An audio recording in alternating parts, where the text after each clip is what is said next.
दिनै 16 आगस्ट गोथार मंगलबार सानजों लोब्बा लाखिनानै सम जानानै फैनाय लोगो लोगो नोंथांमोननि सेराव मोनसे गोजोनथाव रादाब लानानै फैदों आरो बे रादाबानो जाहैबाय जायफोर बांद्राय निसा लायो बिथांमोननि थाखायल'।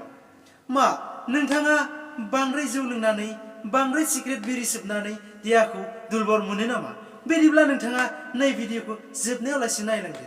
अब्लानो नोंथाङा जिंगासिनो गोनांथि गैया। बिथाङा मैया थांनाय हराव सेरेब बथलबा बिरि थबा सोबनानै नोरजिया जानानै दं। नंगौना? नंगौ। नुबाय दा नोंथांमोना? बिथाङा गंबा लोंनानै थबा सोबनानै ओंखाम जानो हायाखै, देहाया नोरजिया जानानै दं। दा बिथांनि थाखाय आं मोनसे स्पेसियेल बुस्थु लानानै फैदों।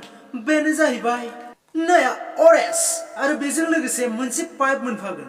बे पाइपखौ ओरैहाय सोनानै जाय बिथाङा नोरजिया बिथांनि खुगायाव सोनानै होदो आरो बिथाङा बोगासिनो दं दायो। नै बोदों।